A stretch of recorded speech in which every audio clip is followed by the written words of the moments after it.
Good afternoon and welcome. Today we are hosting Business Espresso, your jolt of business acumen.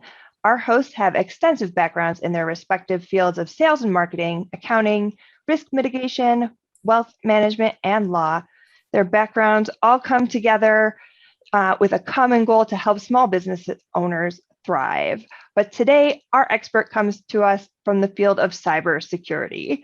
Every other week, you'll find us here on Zoom at 1 p.m. Mountain Time. We'll be offering you a different topic presented by an expert to help you create, build, and optimize your business.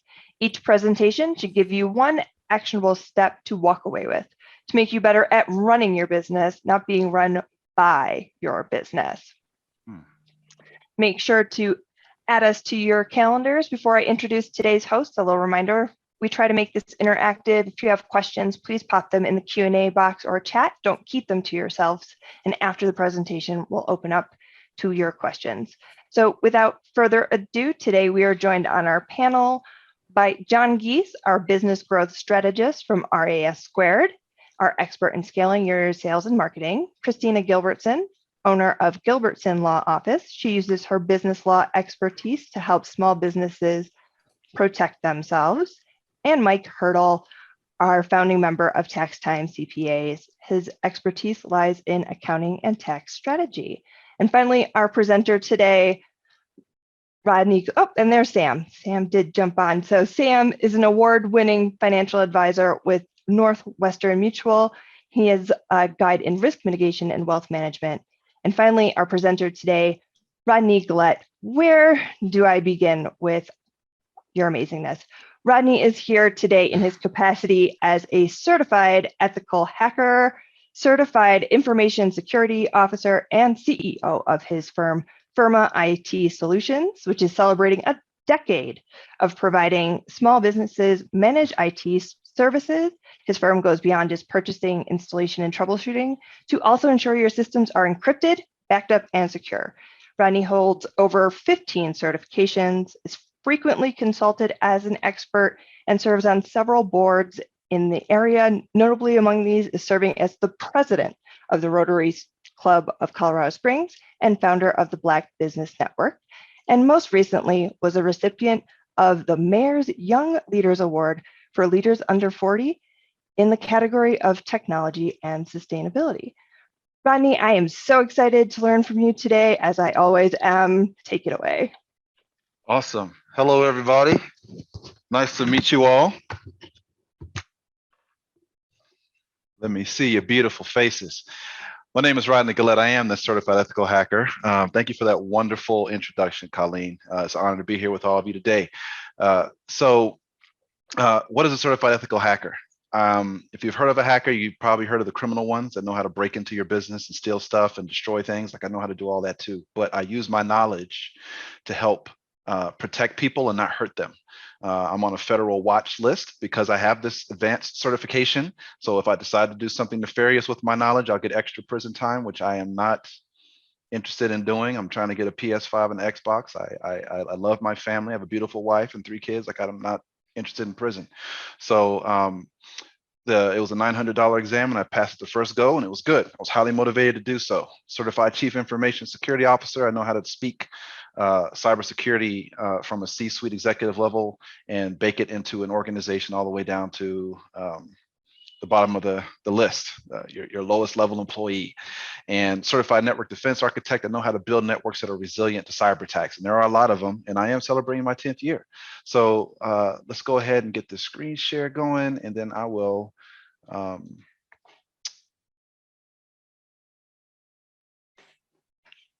start the show here.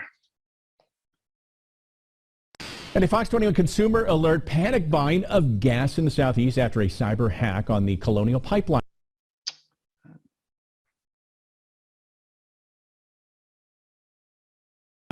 So how does that affect Coloradans at the pump? Fox 21's Lauren Sharp speaking with a few experts joining us now. So will we be digging deeper into our wallets more to fill up our tanks? No, Scott. AAA says we have a different infrastructure than those states in the southeast. Thankfully, no one saw these outrageous lines. Here, the bigger concern is cyber hacks and how ransomware can affect anyone big or small. What you got to do, I got to eat and I got to get to work. So, you know, I'm just blessed enough I could do that. But yeah, they are kind of high. Folks in Colorado Springs concerned prices at the pump will get even higher after the Colonial Pipeline hack, forcing the supply chain to shut down for days. We've been cooped up in the house for a year now.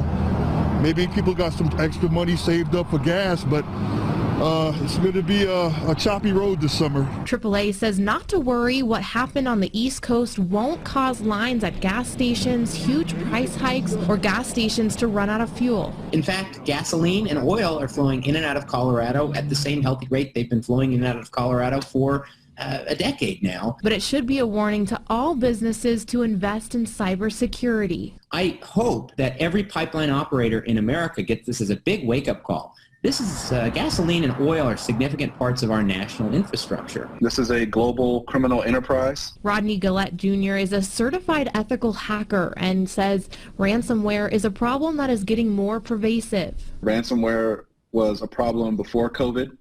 It's a problem during COVID. It's going to be a problem after COVID, especially if people don't take it seriously. Tips to avoid being the next victim is to have regular backups to store data offline. One computer could be the one that messes up your whole business, or the fact that you didn't train your employees not to open those email attachments that look fishy. He adds 56% of companies pay the ransom, and of those who pay, only about 20% get their data back.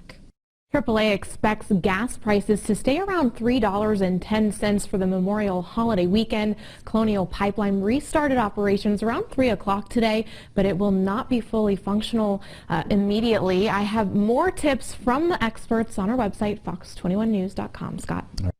And if I So let's talk about this for a second. Colonial Pipeline paid $4.4 million. Found that out online today to get their data back. And it's ridiculous. We live in a day and age where you should not be paying ransom anymore if you have your stuff set up. And Colonial Pipeline is an organization that makes a lot of money. So they did their risk assessment, and I guess they felt that it was okay to pay to just make it go away. And we'll see if it actually did. But we did see an attack on our critical infrastructure, gasoline, and so that war has begun. The ransomware workflow, how does this thing work? You know, when ransomware gets in your computer, it does a scan of your entire network, and it finds all the computers on your network. And then it makes a copy of itself, and it copies itself and sends it to all the computers on your network. And then it activates, encrypting all the data and all the computers, all your servers, all your backup data, any external hard drives you have connected. If you have servers on your same network that have all your backups on them, they're all going to get encrypted, and it works in a snap. The time it takes you to go to the bathroom, wash your hands, come back, you're locked up. So offsite backups are the key. That is the key. There's a company on this call that I know will not be paying ransom if they befall a ransomware attack. I'll talk about them again in a minute, several times, because it's very important that you use them as an example for how you run your business. So let's talk about the threat. Ransomware is not getting any better. It's getting worse because they know it works. Data loss, you want to have the availability of your data. And 60% of small businesses go out of business within 6 months of a cyber attack because it hurts. It's not just the ransomware that you can't pay for. If you're a medical profession, up to $50,000 per record if it's found that you were negligent at defending your client information. PCI DSS, for those of you still swiping credit cards, please stop doing that. $5,000 per stolen credit card if that happens to you. Your employees are a huge threat to you. You know, are you training them? Are they here in this webinar right now, learning how not to click on those bad emails? They should be. Stop using Windows 7. Windows 7 went out of commission by Microsoft January 14th, 2020. I know for a fact there are chiropractors and dentists in your town taking your x-rays and storing your medical records on Windows 7 computers right now. I know they're there. I've seen them. Stop using it. It is a hacker's playground.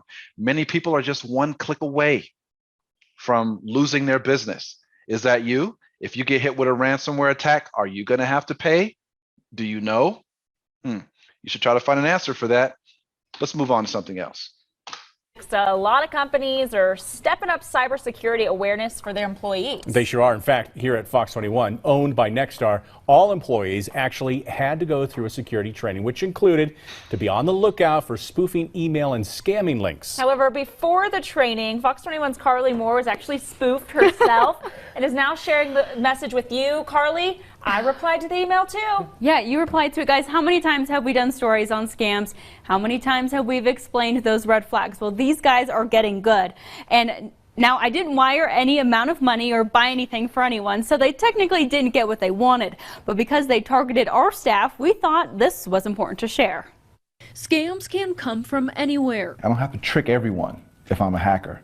I just need to get a few people. Call, text, or email. Spoofing email is when someone impersonates an email address or a name attached to that email address.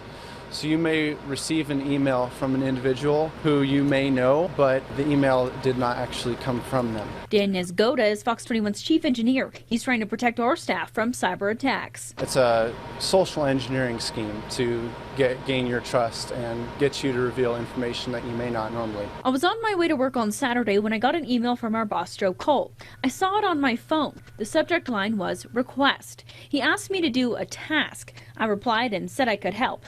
He is my boss after all. He asked me to buy some gift cards. I thought it was a little odd, but I replied. The email said he wanted me to buy 10 $100 Google Play gift cards, totaling $1,000. It got more suspicious when he asked me to scratch the back out to reveal the pin, then attach pictures showing the pin and email them back. At that point, it was clear something was definitely wrong.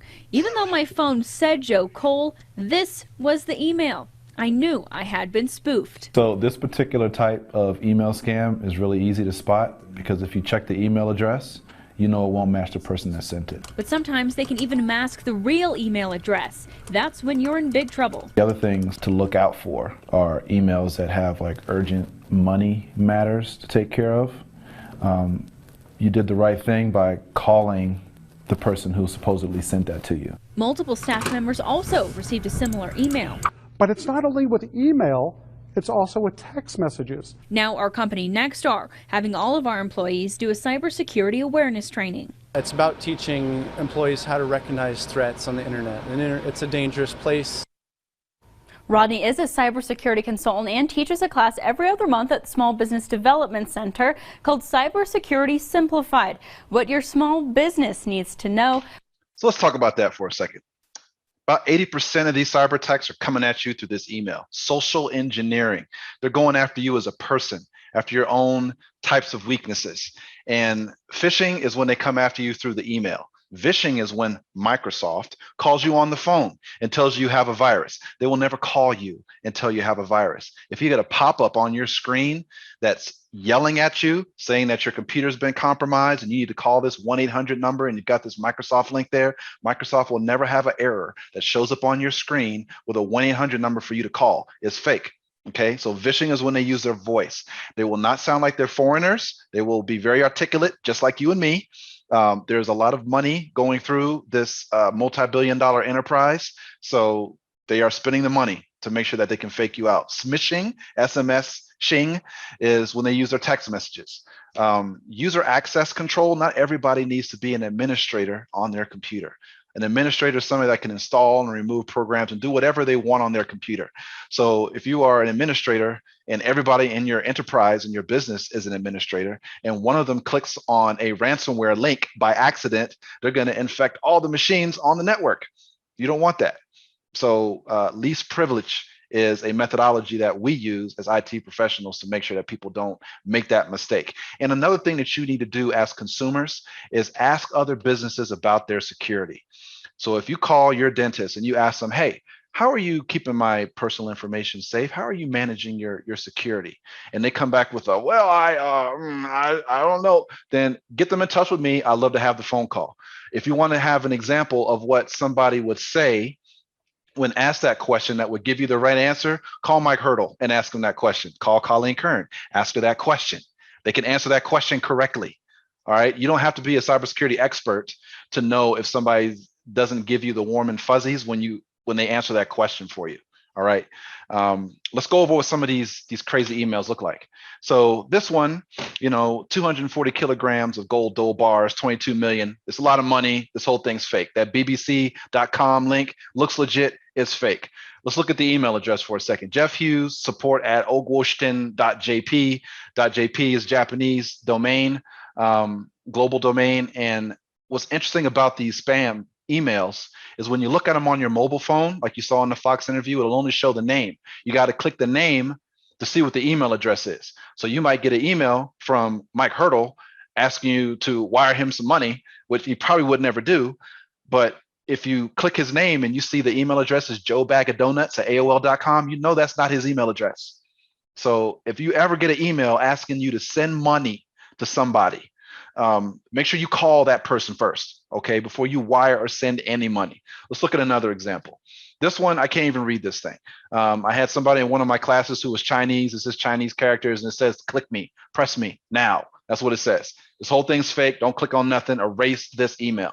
This one's tricky. Most of you are using Office 365. So imagine it being May 16th, and you get this email in your inbox saying, oh, your Office 365 email is going to shut down. You're probably going to panic, because it's the day before tax season's over, and it's like you don't want them to close your stuff. So I'm going to click the verify now button. It's going to take you to a fake Office 365 page to ask you to put in your current username and password. And you know what's going to happen? It's not going to work. And you know what you're going to do? You're going to type it in again, and you're going to type it in again, and then you're going to type in every username and password that you know, seeing if it works. And none of them are going to work.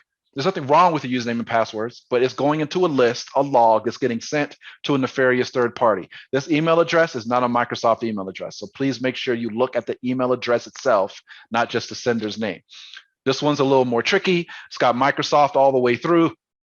At first glance, it looks like a legit thing. Verify your account, Microsoft Security Essentials. Looks legit. This whole thing is fake. That dynv6.net is not a Microsoft domain at all.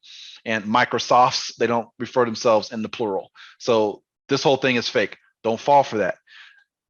This one, told you about the gift cards. I know it may sound redundant to you, but there are people still falling for this. Your next employee that just graduated from college hasn't heard of these scams. The Better Business Bureau just released a report, a scam report for 2021. And a lot of these younger folks have never seen these scams before. Many of you have been through these classes already. You know better, but they don't. So they're getting them. So please make sure they know not to go to Walgreens or Target and buy a bunch of gift cards, scratch them off and send them to somebody. What's pretty cool is that there's some of these retailers notice it when people come up with a stack of gift cards to buy, and they'll ask you, hey, did you get an email to buy these? And you'd be like, yeah. It's like, yeah, you should call whoever asked you to do that so you don't get scammed, and they won't sell them to you. So don't fall for the gift card scam. That one's still going. This is one that I got in my mailbox. Hey, it says I got money. It says I got a credit. Oh, I'm excited about that, but I don't know who Robert Cusick is. I know all of my clients personally, which is a wonderful thing, being a small business owner. This spreadsheet that's attached is dangerous. There's a virus attached to that spreadsheet. Now, the interesting thing about Microsoft Office documents, after Office version 2007, they started creating portable websites.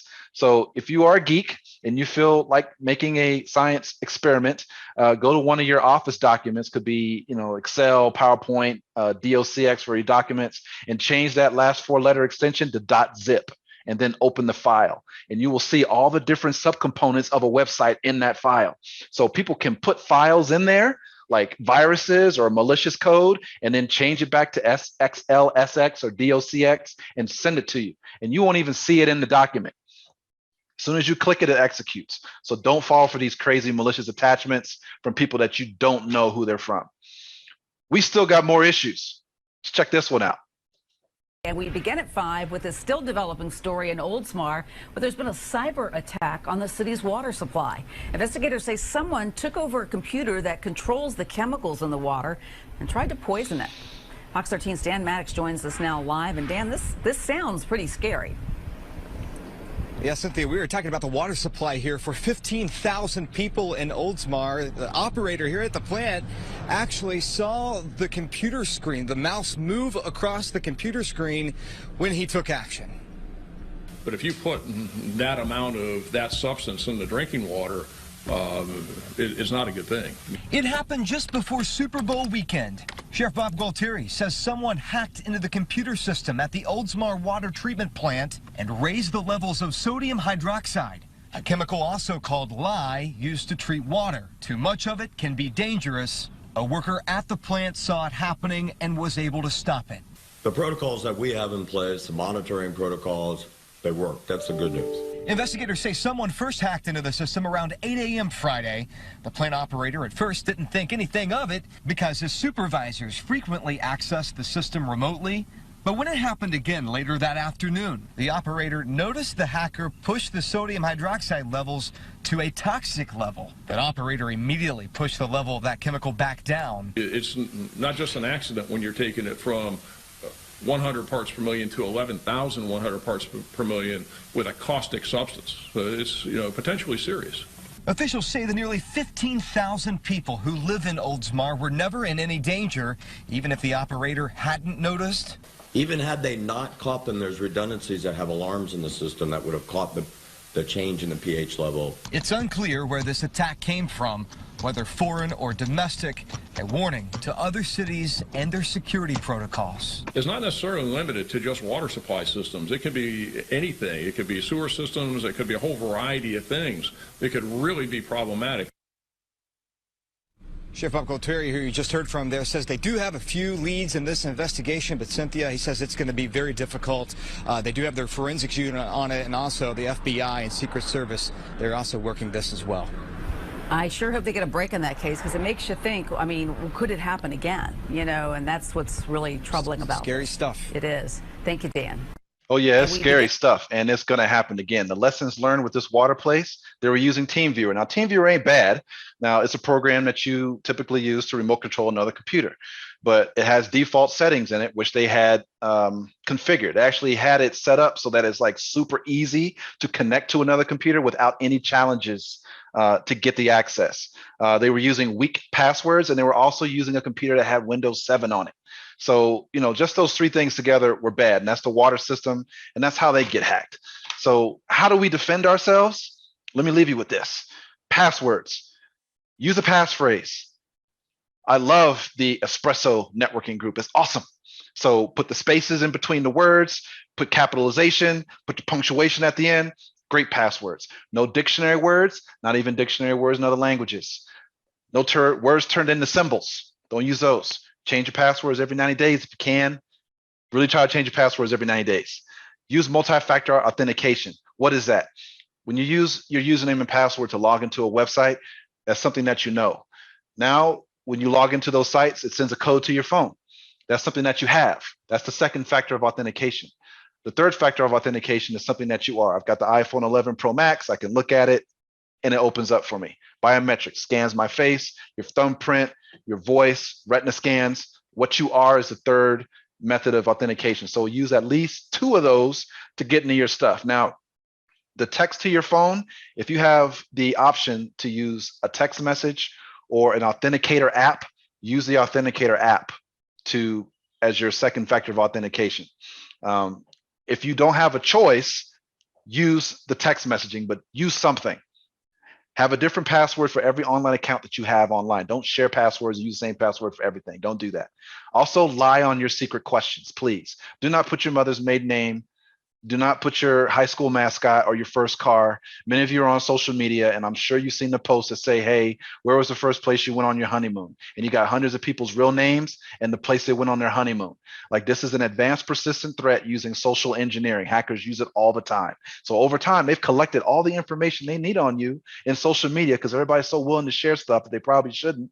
And now they can hack into your account without knowing your password. They just reset it and lock you out of it. If you don't know how to keep track of all those things yourself, use a password safe program. LastPass is good. 1Password is good. KeePass is good. Like, there's so many different ones, but use a piece of software to keep track of all those passwords. Now, it starts with trust.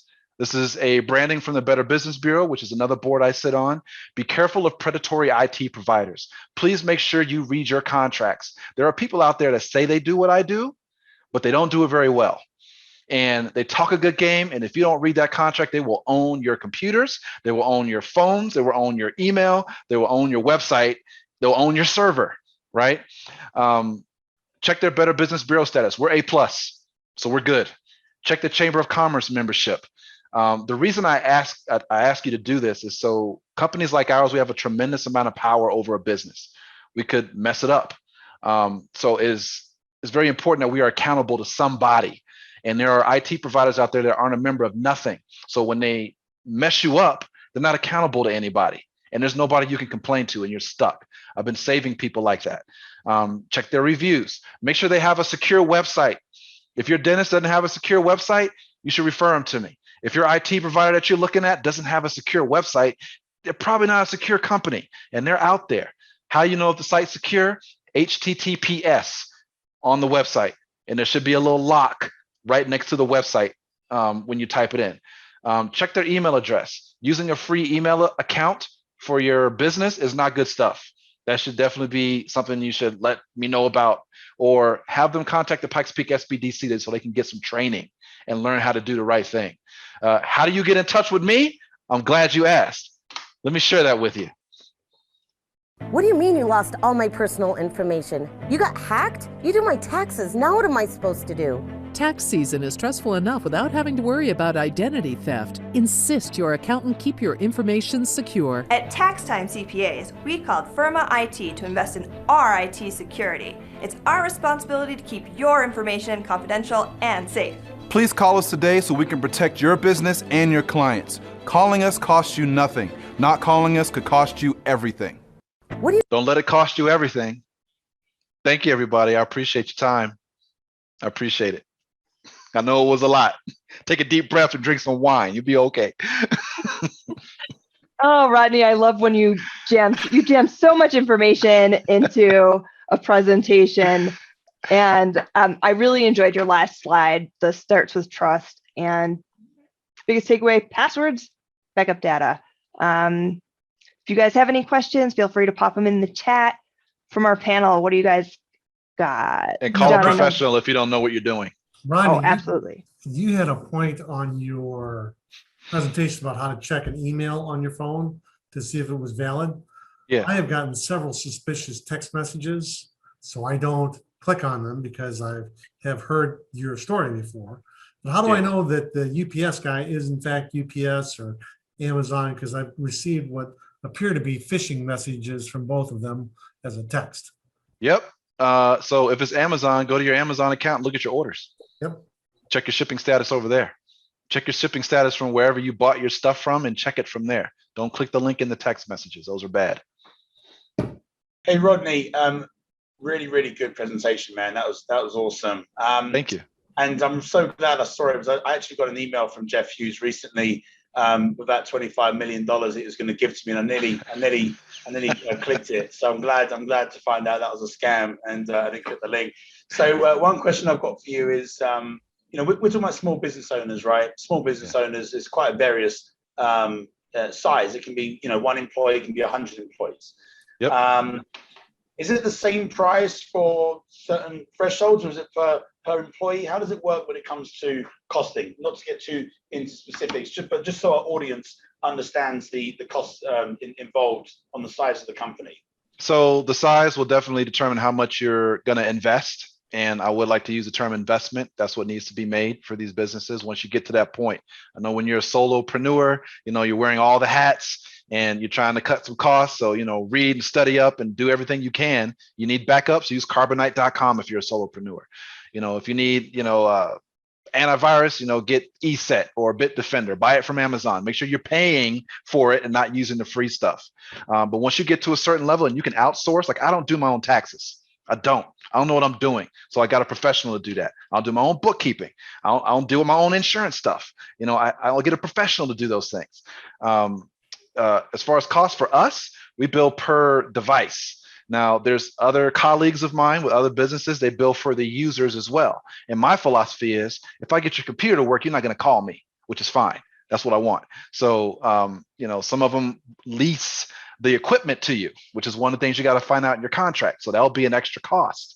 You'll be paying for that all the time. So just read your content. There's a lot of different structures for getting this type of service. So shop around. Make sure you find somebody with an A+ and, you know, a member of a chamber, a BBB or something. Ask your friends who they're using. Ask Tax Time who they use it. Wait, you know, just, you know, just, but there's a lot of answers to that question. It varies, but it is affordable. It is affordable. Yep. Sure. Mm-hmm. Awesome. Rodney, thank you so much for being here. I knew you were going to be an awesome source of information as always. But that does it for today. Rodney is a member of our Facebook group, so you can hit him up there for more information. And the replay will be on YouTube so that you can also watch it again and slow down and look again and catch those slides for all the awesome steps you can take. Our next one is on June 8th, my birthday, and we'll be talking with Kelly Siriano about payroll and the employee retention credit. I hope to see you here again then. Thank you again, Rodney, for all the fantastic information. Have a great day. Welcome.